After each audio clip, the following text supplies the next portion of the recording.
Welcome to our series Fulfillment Tools Solutions. My name is Andreas Runschke and I'm the Solution Consultant at Fulfillment Tools.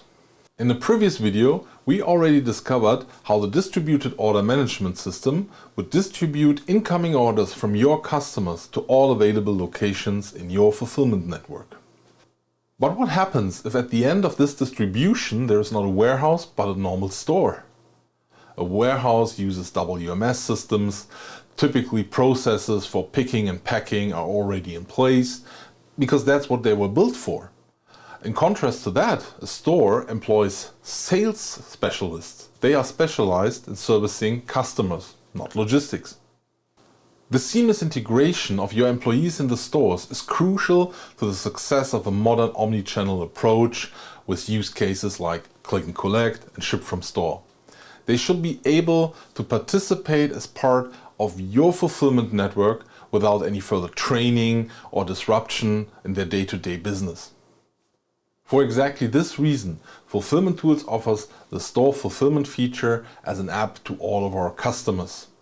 This app is tailored for easy use with clear structures and assistance to enable your employees in the store to become part of your fulfillment network. The app guides them through each step of the process to be able to send the items to a customer or prepare them for pickup inside the store. Today we want to take a look at this store fulfillment app as we go through a typical order process, and we want to see how this app could support your employees to engage in omnichannel. But before diving into the store fulfillment app on the mobile device, let's have a look at our back office. As you know, the back office is the area where you have an administrative or supervising overview about everything that's going on in your network. And that's exactly what I want to look at. So I'm switching here to the network view to see everything going on, clicking on the orders here. And now I can see there is a new open order. We can open this up and see that the distribution order management system already did its work and sent this order to the store in Cologne, where it has to be picked now. We will do that in just a minute. And we can also see the items that are included in that order. So there's a pair of shoes, there's a headphone, there's a sweater. And also a little bit unique to my system, I have created some custom labels here that says, okay, this order came from a marketplace and also it is meant to go into the region Germany West. This is unique to my system because I set it up this way. You can have your own labels, your own little parameters that help you to organize or even make routing decision based on those information. But also let's have a look on this in a facility view. So I'm going to the facility view. I'm filtering for the store in Cologne. And here we can go to the tasks. And we see the same task as before here in the list as well, with the same items. Why is it important? It's also visible on the facility view because what we saw before is like open for the admin, the network view, but here also a store manager, for example, could have access to, and he would see what's going on just in my store. So these are the tasks that I have to do in my store today, tomorrow, and which are already in picking, which are open. So you have a good overview about what's happening in your store. Yeah, and now let's go to the store fulfillment app on the mobile device. Therefore, I've brought my mobile phone, but this would also work with some mobile computers like a Zebra or Honeywell that are maybe available in the store already with a built-in scanner. But it's also totally fine to just use a mobile phone. I'm showing you this right now. So you have basically the same list on the mobile phone as you have in the back office. You see all the tasks below here are finished, but we have one that is open. I can check that to start. Why is this little checkbox there? Because we offer multiple picking methods. So we have single order pick, we have multi-order pick, we have batch picking, we have zone picking. This system is configured to do the batch picking process, but because we only pick one single order, it's basically a single order pick. If you are interested in the other picking methods, just feel free to contact us and then we can show this to you in a more private demo.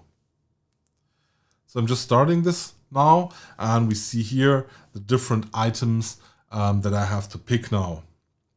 And what we also see is that these items are already sorted. So there is a running sequence saved for the store, and also we know each item on which storage location they are stored.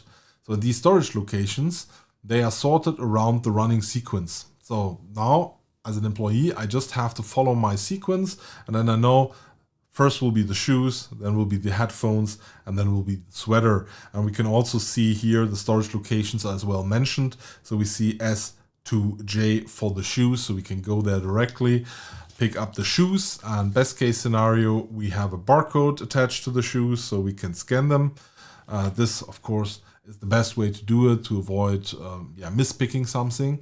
But also it is possible to do this manually. So for example, let me show you with the headphones. So for some reason there are no barcodes at these headphones because maybe they're scratched off a little bit, or they're completely missing, or the barcode isn't in the system yet. Should happen. Then you still are able to do this here manually. So we want to automate and to digitalize as much as possible to help the employees and your whole processes. But we don't want to stop the process just because some information is missing and we have to wait for the IT department to, for example, enter the barcode into the system. So the employee here now knows I do this manually, I check more thoroughly, and then I know, okay, this is the right item. The last one is the sweater. And here we now have an issue because I see here it has been routed to the F1N storage location. And I'm at the storage location right now. But sadly, the sweater isn't there in the size that is ordered here, like XL. We don't have it at the storage location. That can have multiple reasons. For example, customers running around with the sweater currently, or we have wrong stock information, whatever. For some reason, it's not there. But we see here there's a little +1.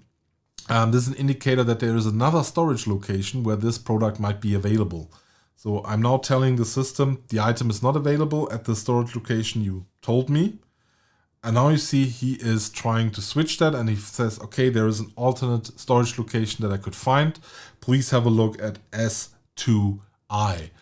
And so if it's now not there, then we have to reroute and all of that stuff. But in our case, it is there. We found it. So we can finish the whole picking process. We get a last overview that everything is finished completely. So we exit this here, and then here at this point he says like, okay, everything is done. This could be the place where he might do a reroute because the hoodie wasn't picked or something like that. But in our case, everything worked out. So we can continue with the packing. And in the packing area, we see a new task coming up that now has to be done. And the reason why we split the picking and the packing, simple reason, you also heard about the other picking methods. There is a possibility that the person who's doing the picking and the person who's doing the packing are different persons. So if it's the same, he can just continue here, but in another case, the picker would say like, I'm finished, and the packer would start in that window. And he would select the items that he has to pack. So he can say like, okay, these 3 items needs to go into that parcel. I'm confirming this, I've packed them inside the parcel. And also we could request a shipment label. So here DHL is connected, so we can select the appropriate package size from DHL and request the label. This is a live connection now against DHL. So we are now getting a real valid label that could be printed. We see it here. So let's have a look at this. This is a fully valid label. I can print it now, put it on a parcel, and DHL will send that to somewhere, back to me. But this is also possible with other carriers. So we have a direct connection to those carriers to enable your employees to directly print those labels so they don't have to switch the app or something like that. So they don't have to switch the app is a good point, because we also create further documentation if necessary. In my case, there's only one activated here, which is a delivery note. We can also have a look at that. Very simple note saying, dear customer, those are the items that should be inside this parcel that we sent to you. We are also able to do a return label or a return note. And we can also include external documents. So for example, if the ERP system created an invoice you could hand this over to fulfillment tools, and fulfillment tools would show the invoice at this point, so the employee could print them. So you have everything at one point to finish the parcel, the whole packing process, and to continue. That's what I'm doing now. So all items are packed. That's done. You see the same on the left side in the back office. While we are doing this, these status changes, they are going live immediately. So the moment I'm checking here a box, this is transferred also to the back office. So the supervisor or the store manager would always see what's going on in my store right now, in real time. Last step that we have to do is the handover to the last mile carrier, in our case DHL. We see this here. Typically with DHL, FedEx or UPS, this wouldn't be done manually because now these last mile carriers would come, they would scan the parcel, and because we have ordered the label, we have a connection to this label via a track and trace link, and we would get notified about the status update. And with this notification, we would also update the status here and say like, okay, this has been handed over because it was scanned by DHL, so it's in their hands now. But also here, automation, digitalization as much as possible, but maybe you're working together with a delivery company who don't have this sophisticated APIs, but they do a very good regional delivery, for example. You could still click here and do this manually. Now you know this is handed over. It's now in the hands of your last mile delivery provider, and it will arrive at your customer soon. That's it for the store fulfillment app as part of our series Fulfillment Tools solution. I hope you found the information in this video helpful, and as always, if you have any further questions, speak to your contact persons at Fulfillment Tools or feel free to contact me directly. If you would be interested in further topics discussed in this video, like distributed order management system or global inventory, we will happily provide you with short videos on those topics as well. Of course, we are also always available for a personal appointment to further discuss those topics with you. So, thank you very much for watching today's video, and I wish you a wonderful day.